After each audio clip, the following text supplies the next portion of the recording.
Hola, ¿qué onda? ¿Cómo estás? ¿Bien? Yo aquí practicando un rato. ¿Sabes? Hoy te quería platicar algo relacionado con lo que te contaba la vez pasada. De cómo el hecho de estudiar japonés me hizo darme cuenta de cosas interesantes del español. Y en particular esta mañana estaba pensando, ¿qué pasaría si el idioma que hablamos en México, el español, se representara gráficamente o se escribiera usando ideogramas de manera muy similar al japonés, usando caracteres chinos? Se me hizo interesante porque una de las dificultades, creo que es de las principales dificultades cuando se aprende japonés, precisamente es los caracteres chinos. Es cuando muchas personas se dan por vencidas. Yo creo que es algo que nunca se deja de estudiar. Inclusive los japoneses tienen diferentes niveles de aprendizaje de estos caracteres chinos. Y claro, se necesitan muchas horas de estudio para aprenderse el uso de todos ellos. Entonces, esto no pretende ser una clase de japonés, no pretende tampoco ser una clase de desarrollo histórico del idioma japonés. Esto lo pueden encontrar muy bien explicado en otros lados. Pero me parece que sí es necesario que les platique ciertas cosas al respecto de cómo se utilizan estos caracteres en el japonés, para que me agarren la onda cuando les platique lo que estaba pensando de qué manera se podría escribir el español usando estos ideogramas. Porque se preguntan, hoy estoy practicando con un pincel más grueso que la vez pasada.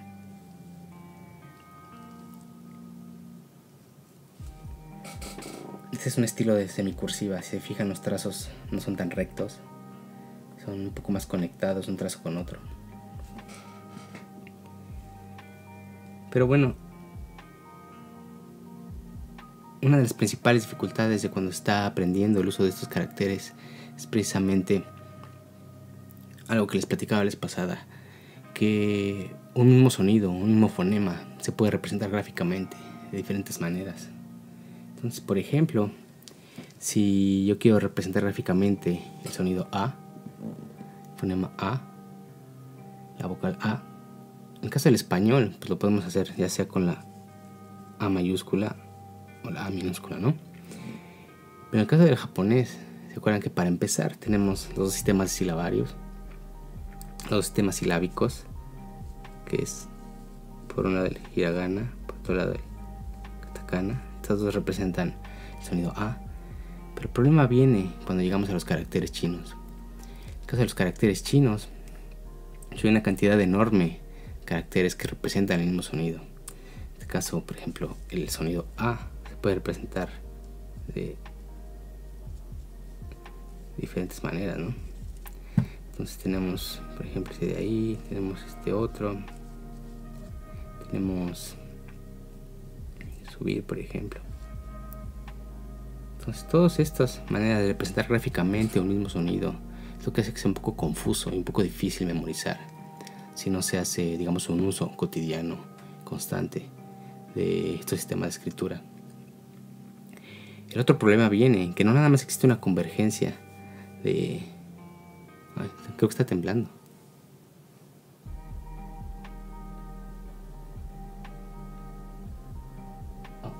Estaba temblando, pero ya pasó. Decía que uno de los problemas no nada más es esta convergencia de muchos símbolos, de muchos caracteres con un mismo sonido, sino que también existe una divergencia de que un mismo carácter se puede leer, digamos, se puede pronunciar de diferentes maneras. Les pongo otro ejemplo, el sonido K. Si yo lo quisiera representar gráficamente usando caracteres chinos, puedo usar el kanji de, por ejemplo, de fuego. Se puede leer K. Puedo usar el kanji de cambio. También se lee ka. Puedo usar el kanji de abajo. Bajar, también se lee ka. En vez de flor, también se lee ka.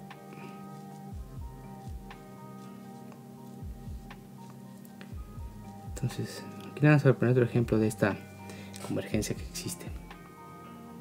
Pero como les decía, también existe una divergencia de que un mismo carácter se puede leer o se puede pronunciar de diferentes maneras. Por ejemplo, este kanji de aquí, que siempre expresa la idea de abajo o de bajar. O sea, todas las, digamos, palabras que estén relacionadas con la idea de abajo. Entonces, por ejemplo, bajar, descender, sumergirse, debajo.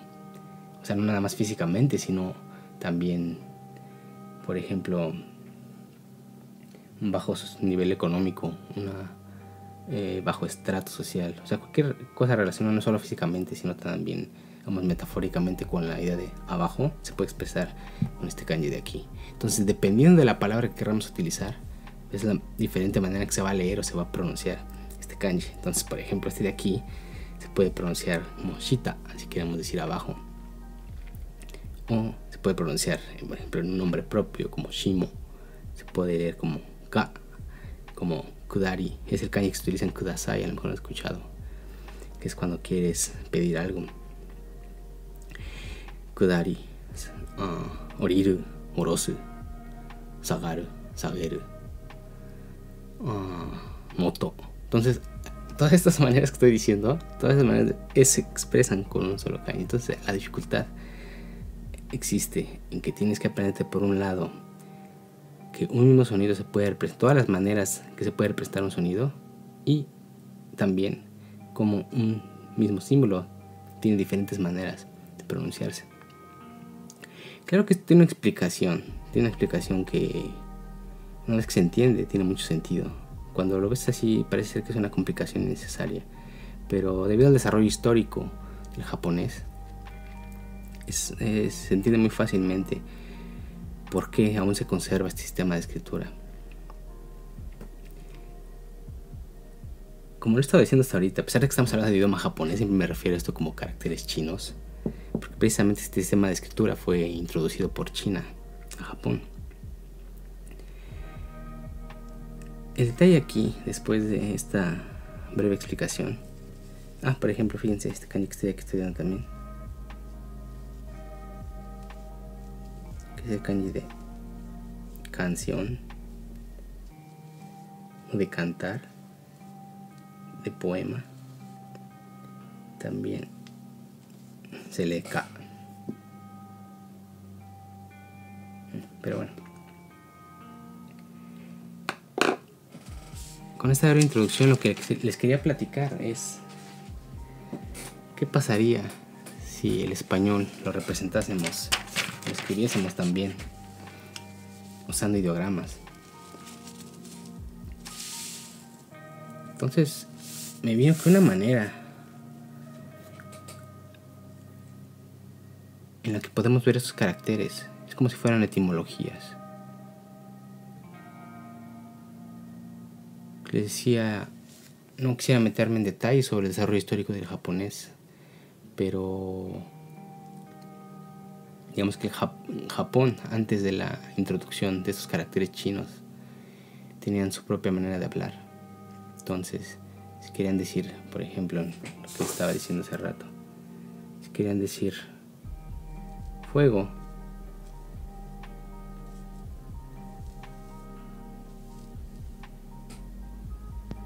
ellos le llamaban el fuego Hi. Cuando China introdujo el sistema de escritura, introdujo este símbolo, este carácter para representar al fuego, la idea del fuego. Pero pues como era un país diferente, como era un idioma diferente, los chinos lo pronunciaban ka. Entonces, cuando el japonés recibió este sistema de escritura, tenía su propia palabra para decir fuego, que era Hi. Pero al mismo tiempo, al momento de escribirlo, pues fue enseñado por los chinos, que también esto se pronuncia como ka. Entonces, para un mismo símbolo tenía, la manera japonesa de decirlo, que es hi, la manera china de decirlo, que es ka. Aquí tenemos una... Claro, esto históricamente no es similar, solo simplemente es una idea que estaba teniendo de qué pasaría si escribiera el español usando caracteres. Los podemos ver como etimologías. Entonces, imagínense que nosotros tenemos este carácter.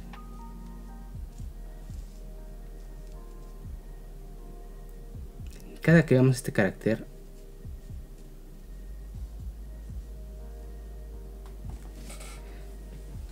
es una palabra que está relacionada con la idea de vida.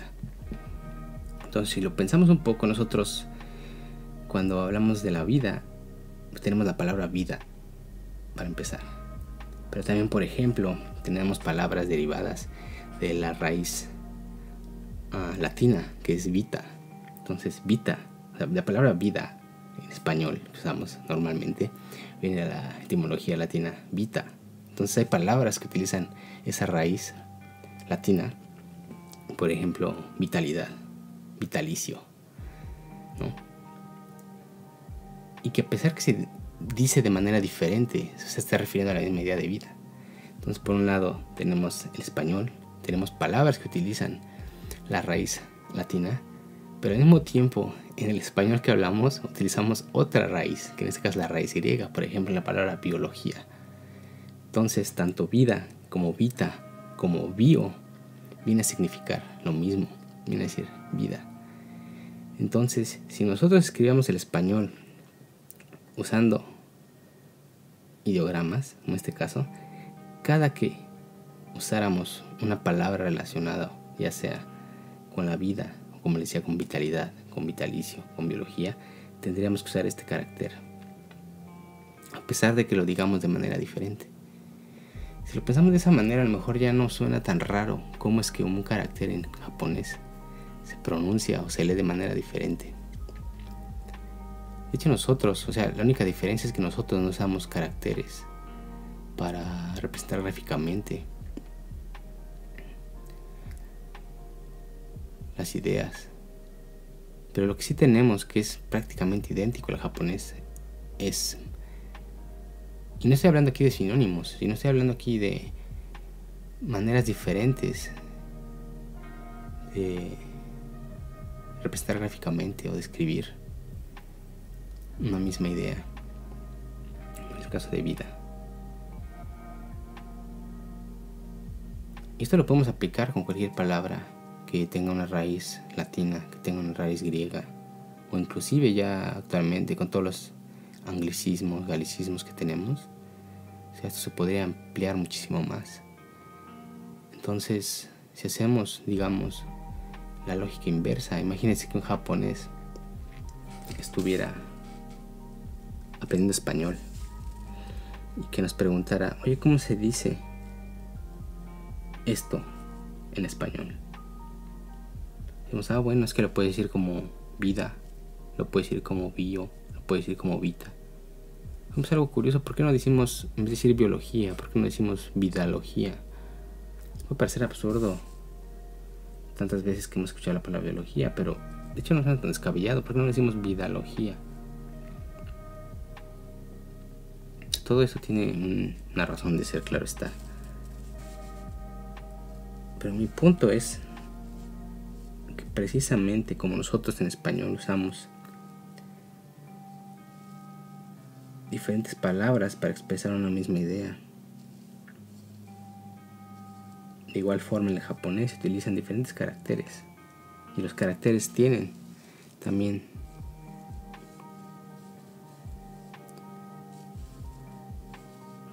diferentes maneras de leerse, precisamente por el desarrollo histórico de su propio lenguaje.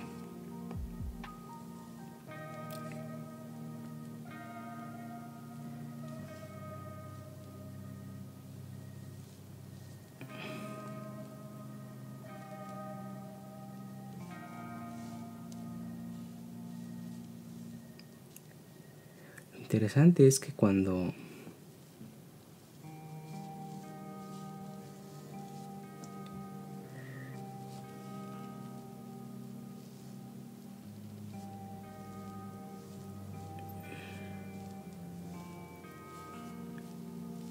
lees un libro en japonés, por ejemplo, digamos una novela,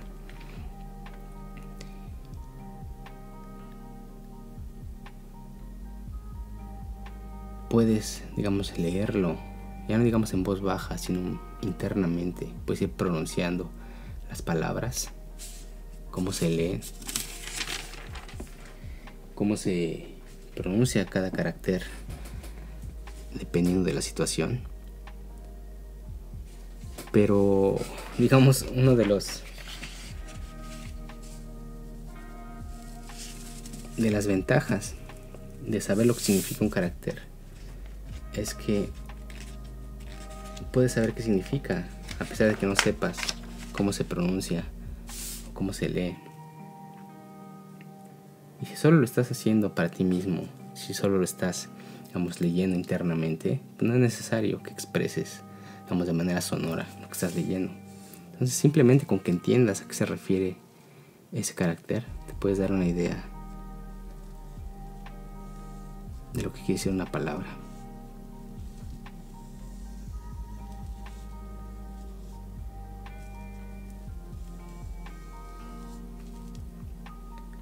Esto que estoy escribiendo ahorita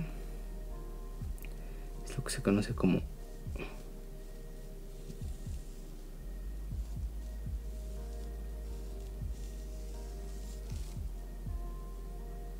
la cursiva. Sería como el equivalente de la cursiva en japonés. Si se fijan, ya los trazos son totalmente continuos.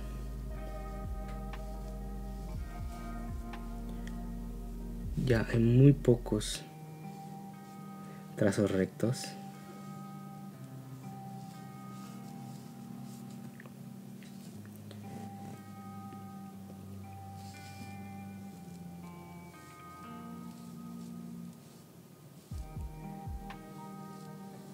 Y en particular, esta manera cursiva de escribir el japonés es la que más me gusta a mí.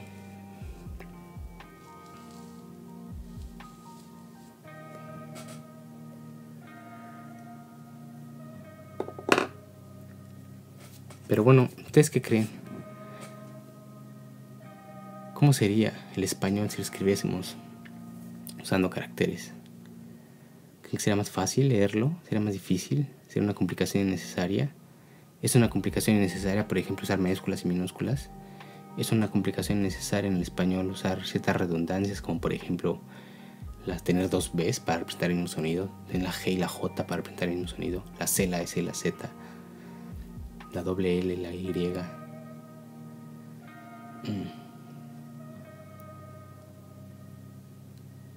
¿Ustedes qué creen? Pero bueno, ahí luego me cuentan qué onda, ¿no?